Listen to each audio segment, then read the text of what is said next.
कहानी की शुरुआत एक हाई स्कूल से होती है जहां सभी छात्र परीक्षा दे रहे होते हैं। साया नाम की एक लड़की एक सवाल में अटक जाती है क्योंकि उसे उसका जवाब नहीं आता। तभी वो अपनी कलाई में दर्द होने का नाटक करती है और उस पर बंधी पट्टी दिखाने लगती है, लेकिन असल में उसने उसी पट्टी पर सभी जवाब लिख रखे होते हैं। यंग नाम का एक छात्र उसे नकल करते हुए देख लेता है, लेकिन वह किसी से इसकी शिकायत नहीं करता। वह स्वभाव से बहुत शांत और सीधा लड़का होता है, इसलिए किसी मुसीबत में पड़ना नहीं चाहता और चुपचाप वहां से चला जाता है। परीक्षा खत्म होने के कुछ देर बाद साया को बाहर से चीखने की आवाज सुनाई देती है। वह दौड़कर वहां पहुंचती है और देखती है कि चोई नाम का एक छात्र यंग को बेरहमी से पीट रहा है। तभी पता चलता है कि चोई स्कूल का सबसे बड़ा दबंग है। उसका परिवार इतना रसूखदार है कि स्कूल में कोई भी उसके खिलाफ बोलने की हिम्मत नहीं करता। यंग खुद को बचाने की पूरी कोशिश करता है और आसपास खड़े छात्रों से मदद भी मांगता है, लेकिन डर की वजह से कोई भी आगे नहीं आता। तभी चोई उसका गला दबाने ही वाला होता है कि शिक्षक समय पर पहुंचकर उसे रोक लेते हैं। यह सब देखकर साया का मन बेचैन हो जाता है। कुछ देर बाद एक शिक्षक यंग को पूछताछ के लिए कार्यालय में ले जाते हैं, जहां स्कूल का वकील भी मौजूद होता है। लेकिन यंग की मदद करने के बजाय वह उसी पर दोष डालने लगता है। वह कहता है कि अगर यंग चाहे तो उसे किसी दूसरे स्कूल में भेज दिया जाएगा और उसकी पूरी फीस भी स्कूल देगा। बस ये मामला यहीं खत्म हो जाना चाहिए। लेकिन यंग साफ मना कर देता है। वह कहता है कि गलती उसकी नहीं है, क्योंकि असली पीड़ित वही है। इतना कहकर वह गुस्से और दुख में वहां से चला जाता है। धीरे धीरे इस लड़ाई की खबर पूरे स्कूल में फैल जाती है। सभी छात्र यही चर्चा करने लगते हैं कि चोई के ताकतवर परिवार की वजह से सजा शायद यंग को ही मिलेगी, क्योंकि यहाँ तक कि प्रधानाचार्य भी चोई से डरते हैं। कक्षा में शिक्षक पूछते हैं कि क्या किसी ने यह लड़ाई देखी थी, लेकिन डर के कारण कोई भी कुछ नहीं बोलता। कक्षा खत्म होने के बाद शिक्षक कक्षा अध्यक्ष होने के कारण साया से अलग से पूछते हैं कि आखिर गलती किसकी थी। साया कुछ पल चुप रहती है और फिर झूठ बोल देती है कि उसने कुछ नहीं देखा। बाद में जब उसकी मुलाकात यंग से होती है तो उसे अपने किए पर बहुत पछतावा होता है। यंग ने उसकी नकल की शिकायत नहीं की थी, लेकिन वह उसके लिए सच भी नहीं बोल सकी। यंग उदास होकर कहता है कि उसे लगा था साया बाकी लोगों से अलग है, लेकिन उसने भी उसे निराश कर दिया। इतना कहकर वह वहां से चला जाता है। साया भारी मन से वापस कक्षा में पहुंचती है। तभी उसे पता चलता है कि यंग ने स्कूल छोड़ने का फैसला कर लिया है। ये सुनकर सभी छात्र हैरान रह जाते हैं। एक हफ्ते बाद नए साल की पूर्व संध्या पर जॉन नाम का एक छात्र सबसे पहले स्कूल पहुंचता है। बर्फ में उसे कुछ पड़ा हुआ दिखाई देता है। जब वह पास जाकर देखता है तो उसके होश उड़ जाते हैं। वह यंग होता है जो बिल्कुल निश्चल पड़ा रहता है। तभी एक और छात्र वहां पहुंचता है और पुष्टि करता है कि यंग इस दुनिया में नहीं रहा। कुछ ही देर में एम्बुलेंस और पुलिस स्कूल पहुंच जाती है। जांच में पता चलता है कि यंग स्कूल की छत से नीचे गिरा था। प्रधानाचार्य गुस्से में सुरक्षा गार्ड को दोषी ठहराते हैं और उसे नौकरी से निकालने का फैसला कर लेते हैं। वहीं स्कूल प्रबंधन यह तय करता है कि यंग के परिवार को मुआवजा दे दिया जाए ताकि मामला आगे न बढ़े। जांच अधिकारी जॉन और साया से पूछती है कि क्या यंग की किसी से दुश्मनी थी। दोनों घबरा जाते हैं और चोई का नाम नहीं लेते। इससे मामला और भी संदिग्ध लगने लगता है। साया घर लौटकर सामान्य व्यवहार करती है, लेकिन जैसे ही अपने कमरे में पहुंचती है उसे बार बार यंग की बातें याद आने लगती हैं और वह अंदर ही अंदर टूटने लगती है। इंटरनेट पर छात्रों की टिप्पणियां पढ़ते हुए उसे पता चलता है कि कुछ लोग शक जता रहे हैं कि शायद चोई ने ही यंग को छत से धक्का दिया था। अगले दिन जांच अधिकारी को एक गुमनाम फोन आता है। फोन करने वाला उसे छात्रों की वही टिप्पणियां देखने के लिए कहता है। जब वह उन्हें पढ़ती है तो उसे पता चलता है कि यंग की मौत से पहले उसकी चोई के साथ लड़ाई हुई थी। इसके बाद वह फिर से मामले की जांच शुरू कर देती है। इसी बीच पता चलता है कि तेज रफ्तार से गाड़ी चलाने के कारण चोई पुलिस थाने में मौजूद है। जांच अधिकारी उससे पूछताछ करती है, लेकिन चोई घमंड से पेश आता है और किसी भी सवाल का जवाब देने से इनकार कर देता है। कुछ ही देर बाद उसका पिता वहां फंसता है। वह जांच अधिकारी को धमकाता है और चोई को अपने साथ लेकर चला जाता है। बाद में एक वकील भी जांच अधिकारी को चेतावनी देता है कि बिना अनुमति चोई से पूछताछ न की जाए। आखिरकार मामला बंद कर दिया जाता है और यंग की मौत को आत्महत्या घोषित कर दिया जाता है। इसके बाद चोई ऐसे स्कूल लौट आता है जैसे कुछ हुआ ही ना हो। उसे देखकर सभी छात्र एक बार फिर उससे डरने लगते हैं। स्कूल में यंग की याद में श्रद्धांजलि सभा रखी जाती है। वहां मौजूद हर छात्र भावुक हो जाता है, लेकिन जॉन यह सब सहन नहीं कर पाता और बीच में ही वहां से चला जाता है। साया को उसकी चिंता होने लगती है। वह उसे फोन करती है, लेकिन कोई जवाब नहीं मिलता। थोड़ी देर बाद जॉन का एक विदाई संदेश आता है। उसे पढ़ते ही साया घबरा जाती है और तुरंत उसे ढूंढने निकल पड़ती है। आखिरकार वह जॉन को ढूंढ लेती है। वह अकेला बैठा रो रहा होता है। साया उसे दिलासा देती है और उसके साथ तब तक रहती है जब तक वह थोड़ा संभल नहीं जाता। अगले दिन साया के घर की घंटी बजती है। जब वह दरवाजा खोलती है तो बाहर कोई नहीं होता। वहां सिर्फ एक चिट्ठी पड़ी होती है। उसे पढ़ने पर पता चलता है कि एक छात्र ने नए साल की रात यंग को स्कूल की छत पर देखा था। उसने ये भी देखा था कि चोई और उसके दोस्त यंग के साथ मारपीट कर रहे थे। यानी यंग की मौत के पीछे चोई का हाथ हो सकता है। ये जानने के बाद साया सीधे जांच अधिकारी के पास जाती है और उसे पूरी सच्चाई बता देती है। इसके बाद जांच अधिकारी चुपचाप स्कूल के छात्रों से पूछताछ शुरू कर देती है। इसी दौरान कहानी में बड़ा मोड़ आता है। पता चलता है कि जूरी नाम की एक छात्रा उस रात की प्रत्यक्ष गवाह थी, लेकिन डर की वजह से अब तक चुप रही। उधर एक पत्रकार भी इस मामले में दिलचस्पी लेने लगता है, क्योंकि वह सच्चाई सबके सामने लाना चाहता है। कुछ समय बाद एक वीडियो वायरल हो जाता है। उस वीडियो में जूरी अपनी पहचान छिपाकर बताती है कि यंग की मौत का जिम्मेदार चोई है। वीडियो सामने आते ही पूरे स्कूल में हंगामा मच जाता है। चोई गुस्से से बौखला उठता है, जबकि छात्र उसे अपराधी कहकर बुलाने लगते हैं। ये सब देखकर साया फैसला करती है कि अब चाहे कुछ भी हो जाए, वह सच्चाई सबके सामने लाकर रहेगी। उसी समय जॉन उसे संदेश भेजता है। साया उसे मिलने के लिए बुलाती है। जॉन खुशी खुशी तैयार हो जाता है, क्योंकि उसे लगता है कि शायद ये एक खास मुलाकात होगी। लेकिन वहां पहुंचते ही वह हैरान रह जाता है। साया अकेली नहीं होती, बल्कि पूरी कक्षा उसके साथ बैठी होती है। जॉन थोड़ा निराश हो जाता है। इसके बाद साया सबके सामने कहती है कि अगर भविष्य में उन सब में से कोई भी किसी मुसीबत में फंसे तो बाकी सभी उसका साथ देंगे। वह चाहती है कि सब उससे ये वादा करें। इसी बीच जांच अधिकारी चोई और उसके दोस्तों से नए साल की रात के बारे में पूछताछ करती है। चोई कोई जवाब नहीं देता और अपने दोस्तों को भी साफ धमकी देता है कि कोई भी मुंह न खोलेगा। जांच अधिकारी उसे समझाती है कि अगर वह सहयोग करेगा तो उसकी बेगुनाही साबित करने में मदद मिलेगी, लेकिन चोई साफ कह देता है कि उसे इस बात से कोई फर्क नहीं पड़ता कि लोग उसके बारे में क्या सोचते हैं। उसके जाने के बाद जांच अधिकारी को पूरा यकीन हो जाता है कि वह जरूर छिपा रहा है। अगले दिन कक्षा सभी छात्र चोई की ही बातें कर रहे होते हैं। उनका मानना होता है कि यंग की मौत का सबसे बड़ा संदिग्ध वही है। तभी शिक्षक उनकी बातें सुन लेते हैं।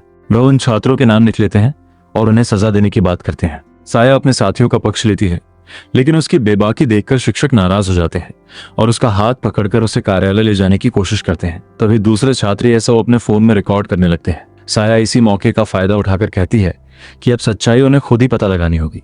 यह जानना जरूरी है कि यंग ने खुद छलांग लगाई थी या फिर चोई ने उसे धक्का दिया था।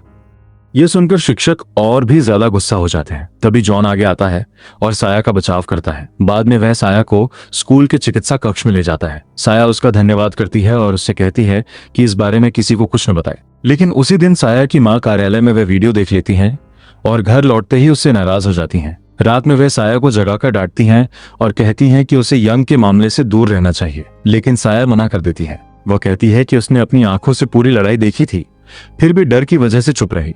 यही बात उसे अंदर ही अंदर परेशान कर रही है, इसलिए अब वह सच्चाई जानकर ही रहेगी। उसके माता पिता उसे समझाते हैं कि यह मामला पुलिस पर छोड़ देना चाहिए, लेकिन साया उनकी बात नहीं मानती। कुछ देर बाद जॉन उसे संदेश भेजता है और कहता है कि वह इस जांच में उसका पूरा साथ देगा। इसके बाद दोनों मिलकर सबूत जुटाने की शुरुआत कर देते हैं। अगले दिन साया प्रधानाचार्य से मिलती है और कहती है कि स्कूल में एक छात्र अदालत आयोजित की जानी चाहिए ताकि यंग की मौत की सच्चाई सामने आ सके। प्रधानाचार्य इस प्रस्ताव को ठुकरा देते हैं। तब साया कहती है कि अगर ऐसा नहीं हुआ तो वह शिक्षकों के खिलाफ मामला दर्ज कराएगी। यह सुनकर प्रधानाचार्य चौंक जाते हैं।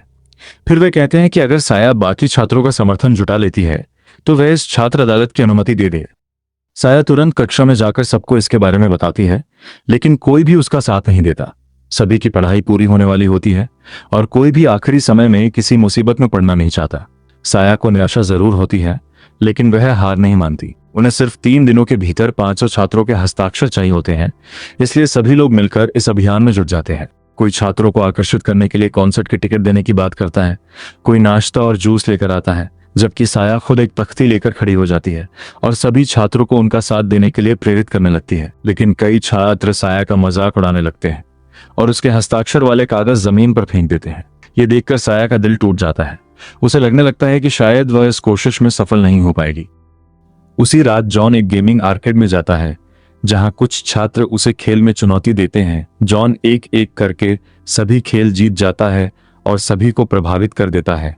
उसकी इसी जीत से खुश होकर वे छात्र भी याचिका पर अपने हस्ताक्षर कर देते हैं। इसके बाद जॉन साया के पास पहुंचता है। साया रो रही होती है क्योंकि समय सीमा लगभग खत्म होने वाली होती है। तभी उसकी नजर हंग द्वारा आयोजित एक कॉन्सर्ट के विज्ञापन पर पड़ती है। हंग स्कूल का एक लोकप्रिय छात्र होता है। दोनों तुरंत उस कॉन्सर्ट में पहुंचते हैं और वहीं उन्हें बाकी बचे हुए हस्ताक्षर भी मिल जाते हैं। वे हंग का धन्यवाद करते हैं, लेकिन संगीत हंग शांत स्वर में सिर्फ इतना कहता है कि सच्चाई का सामने आना ही सबसे जरूरी है।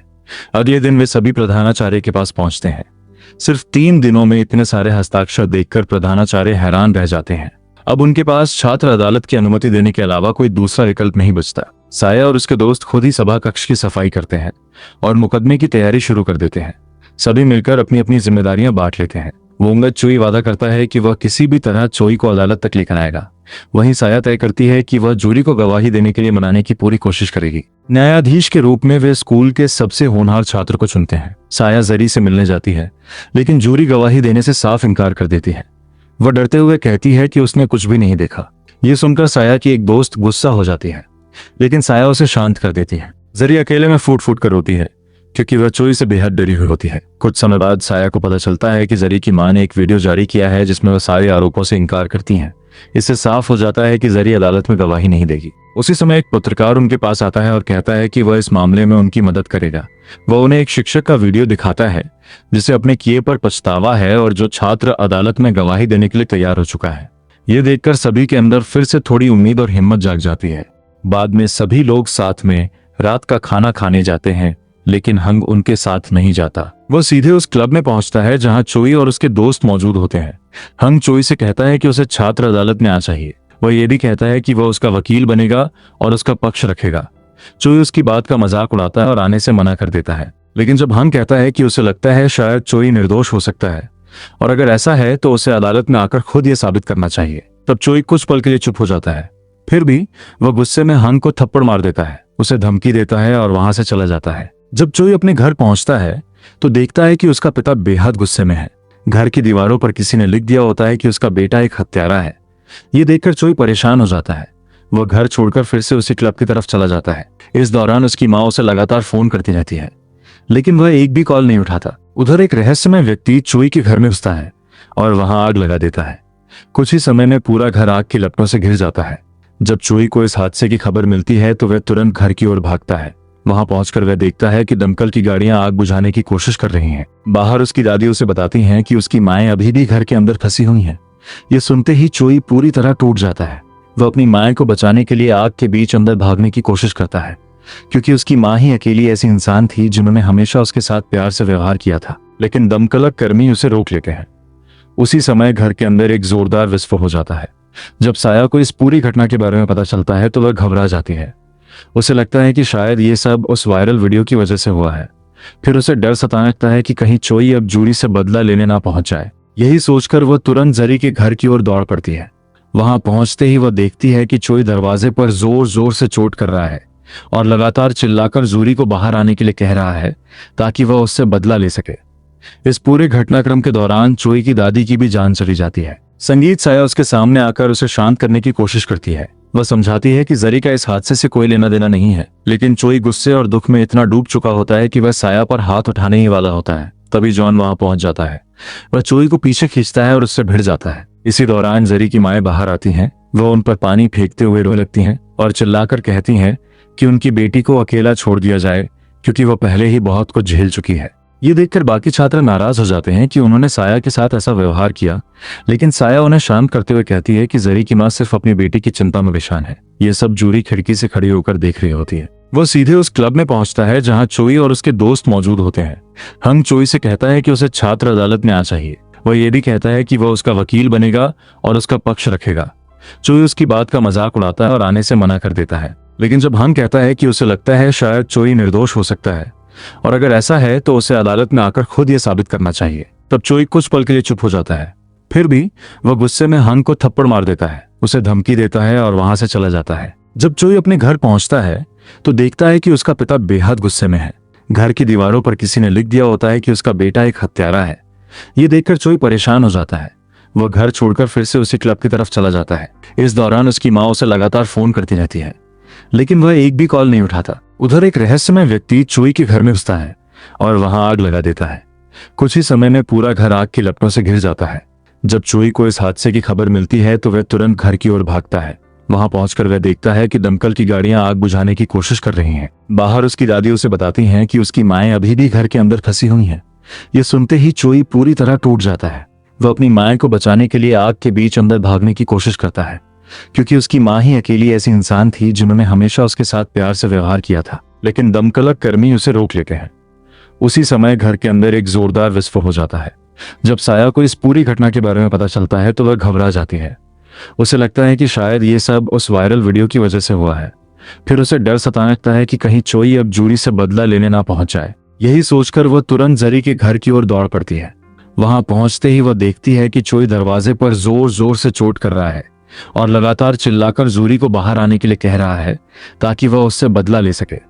इस पूरे घटनाक्रम के दौरान चोई की दादी की भी जान चली जाती है। संगीत साया उसके सामने आकर उसे शांत करने की कोशिश करती है। वह समझाती है कि जरी का इस हादसे से कोई लेना देना नहीं है, लेकिन चोई गुस्से और दुख में इतना डूब चुका होता है कि वह साया पर हाथ उठाने ही वाला होता है। तभी जॉन वहां पहुंच जाता है।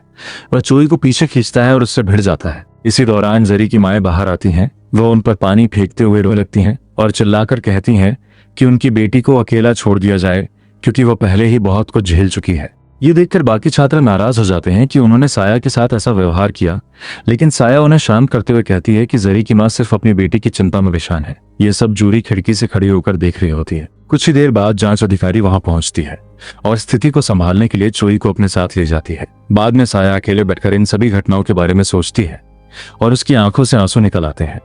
उसी समय हंग उसे गुमनाम तरीके से हौसला बढ़ाने वाले संदेश भेजता है। फिर जॉर्ज के पास आता है और उसे एक गर्म पे देता है ताकि उसका मन थोड़ा हल्का हो सके। जॉन की इस परवाह को देखकर साया भावुक हो जाती है और उसका धन्यवाद करती है। इसके बाद दोनों अपने बाकी दोस्तों के पास लौट आते हैं। सभी परेशान होते हैं क्योंकि छात्र अदालत में अब सिर्फ 2 दिन बचे हैं और उन्हें अब तक समझ नहीं आ रहा कि आगे क्या किया जाए। तभी हंग सबको चौंकाते हुए बताता है कि उसने चोई को प्रतिवादी के रूप में छात्र अदालत में आने के लिए मना लिया है। उसी समय एक युवक वहां आता है और कहता है कि उसे साया से मिलना है। वह अपना परिचय यंग के बड़े भाई के रूप में देता है। वह कहता है कि यंग ने अपनी जान खुद नहीं ली थी। इसके बाद वह साया को एक लिफाफा देता है और कहता है कि इसमें ऐसा सबूत है जिसका इस्तेमाल वह छात्र अदालत में कर सकती है। यह सुनकर साया बेहद उत्साहित हो जाती है। घर पहुंचने के बाद वह उस लिफाफे को खोलना चाहती है, लेकिन फिर अपना मन बदल लेती है। वह तय करती है कि इसे सीधे छात्र अदालत के दौरान ही खोलेगी। दूसरी ओर जरी अपनी थेरेपी का सत्र पूरा करके बाहर निकलती है, जहां एक छात्र उसे देखकर प्रतिक्रिया देता है। घर लौटते समय जरी अपनी मां से कहती है कि वह स्कूल नहीं बदलेगी। वह कहती है कि उसने कोई गलती नहीं की है तो फिर उसे भागने की क्या जरूरत है। इतना कहकर वह गाड़ी से उतर जाती है। कुछ देर बाद उसे साया का संदेश मिलता है जिसमें लिखा होता है कि छात्र अदालत कल होने वाली है और उसे वहां जरूर आना चाहिए। उधर जॉन अपने घर पर होता है। तभी उसकी मां को छात्र अदालत के बारे में पता चल जाता है। वह जॉन पर गुस्सा करती हैं और उसे इस पूरे मामले से दूर रहने के संगीत लिए कहती हैं, लेकिन जॉन मना कर देता है। उसकी माएं उसे रोकने की कोशिश करती हैं, फिर भी वह उनके पास से निकलकर घर छोड़ देता है। वह अकेले सड़कों पर भटकता रहता है। उसके मन में कई तरह की उलझनें चल रही होती हैं। कुछ समय बाद हंग उसे ढूंढ लेता है और अपने घर ले जाता है। वह जॉन को अपना बिस्तर देता है। जॉन उसका धन्यवाद करता है और थकान की वजह से वहीं सो जाता है। अगले दिन आखिरकार छात्र अदालत की कार्यवाही शुरू हो जाती है। सब कुछ पहले से बनाई गई योजना के अनुसार चलता है। वहां छात्रों के साथ उनके माता पिता भी मौजूद होते हैं, लेकिन न्यायाधीश की मां इस पूरी कार्यवाही को गंभीरता से नहीं लेती और इसे बच्चों का खेल कह देती हैं। ये सुनकर न्यायाधीश अपनी मां को बाहर ले जाता है। कुछ ही देर बाद चोई प्रतिवादी के रूप में वहां पहुंच जाता है, जिससे यह साफ हो जाता है कि वह सचमुच छात्र अदालत में शामिल होने आया है। इसके बाद साया चोई पर आरोप लगाते हुए कहती है कि यंग किसी मानसिक परेशानी से नहीं जूझ रहा था। असल वजह यह थी कि चोई उसे लगातार प्रताड़ित करता था, जिसके कारण उसने स्कूल आना तक छोड़ दिया था। साया चोई पर सीधे आरोप लगाती है कि उसी ने यंग को छत से धक्का दिया था। ये सुनते ही चोई गुस्से में आ जाता है और सारे आरोपों से साफ इनकार कर देता है। तभी हंग चोई के बचाव पक्ष के वकील के रूप में सामने आता है और जांच अधिकारी को गवाही के लिए बुलाता है। जांच अधिकारी बताती है कि अब तक मिले सबूतों के अनुसार यंग ने खुद ही छलांग लगाई थी, इसलिए इसे हत्या नहीं माना गया। उसी समय साया यंग के भाई द्वारा दिया गया लिफाफा खोलती है। उसमें उसी दिन की सिनेमा टिकटें होती हैं जिस दिन यंग की मौत हुई थी। साया शांत स्वर में कहती है कि अगर यंग अपनी जान लेने वाला था तो उसने उसी दिन फिल्म की टिकटें क्यों बुक की थी। ये सवाल सुनकर पूरे अदालत कक्ष में सन्नाटा छा जाता है। इसके बाद साया चोई से पूछती है कि घटना के समय वो कहाँ था। चोई कहता है कि वह अपने दोस्तों के साथ क्लब में था, लेकिन जब उसके एक दोस्त से सवाल किया जाता है तो वह सच बता देता है। वह कहता है कि चोई उनके साथ नहीं था और उसी ने सबको झूठ बोलने के लिए कहा था। ये सुनते ही अदालत में हंगामा मच जाता है। स्थिति बिगड़ती देखकर न्यायाधीश कार्यवाही में विराम घोषित कर देते हैं। हंग चोई को एक तरफ ले जाकर उसे शांत करने की कोशिश करता है। कार्यवाही दोबारा शुरू होती है। तभी एक चिट्ठी आती है जिसमें लिखा होता है कि किसी ने चोई और उसके दोस्तों को छत पर देखा था, लेकिन जूरी वहां मौजूद नहीं होती। इसलिए साया उलझन में पड़ जाती है। कोई ठोस सबूत न होने की वजह से न्यायाधीश मामले की सुनवाई अगले दिन तक टाल देते हैं। सुनवाई खत्म होने के बाद साया और उसके दोस्त आगे का रास्ता सोच रहे होते हैं। तभी भेष बदलकर जूरी वहां पहुंचती है। वह कहती है कि उसकी एक दोस्त ने पूरी घटना अपनी आंखों से देखी थी और वह उसी की तरफ से गवाही देना चाहती है। वह उन्हें सारी जानकारी लिखी हुई एक पर्ची देती है, लेकिन साया बार बार उससे असली सच बताने के लिए कहती रहती है। आखिरकार जरी टूट जाती है। वह स्वीकार करती है कि पूरी घटना उसी ने अपनी आंखों से देखी थी। फिर वह पर्ची फाड़ देती है। वह कहती है कि वह अपनी जान जोखिम में नहीं डाल सकती। इतना कहकर वह वहां से चली जाती है। साया उसके पीछे दौड़ती है, लेकिन उसे रोक नहीं पाती। वो जॉन से कहती है कि उसे पूरा यकीन है कि जूडी अभी भी कुछ छिपा रही है और उन्हें सच्चाई की पुष्टि करनी होगी। उधर चोई अपने उस दोस्त पर भड़क उठता है जिसने उसका साथ नहीं दिया था। वह बदला लेने के इरादे से उसे ढूंढने निकल पड़ता है, लेकिन तभी उसका पिता आकर उसे जबरदस्ती घर ले जाता है। हंग यह सब देख लेता है और समझ जाता है कि चोई के साथ उसके घर में भी अच्छा व्यवहार नहीं होता। उस रात हंग चोई के घर के बाहर उसका इंतजार करता है। जब चोई बाहर आता है तो हंग उससे बात करने की कोशिश करता है। शुरुआत में चोई कुछ नहीं बताता, लेकिन हंग के बार बार समझाने पर वह सच बोल देता है। वह कहता है कि उस दिन वह क्लब में था और नशे की हालत में घर लौटा था। घर पहुंचने पर उसने अंदर एक अजनबी आदमी को देखा था, लेकिन जब उसने अपने पिता से उसके बारे में पूछा तो उन्होंने कहा कि वह सिर्फ उसका भ्रम था। यह सुनकर हंग हैरान रह जाता है। उसे शक होने लगता है कि चोई का पिता किसी बहुत बड़े राज को छिपा रहा है। अगले दिन चोई के खिलाफ गवाही देने वाला दोस्त साया से मिलता है। वह डरा हुआ होता है और कहता है कि अगर चोई ने उसे देख लिया तो वह उस पर हमला कर सकता है। वह उन्हें उस बार का नाम बताता है जहां वे घटना के समय मौजूद थे। साया और उसके दोस्त वहां की तस्वीरें देखते हैं और उन्हें एक ऐसी तस्वीर मिल जाती है जिससे साबित हो जाता है कि वह लड़का सच बोल रहा था। वे उससे अदालत में गवाही देने के लिए कहते हैं, लेकिन डर की वजह से वह मना कर देता है और वहां से चला जाता है। अगर आपको यह मूवी पसंद आई तो हमारे चैनल को सब्सक्राइब करें और कमेंट में लिख दें नेक्स्ट पार्ट।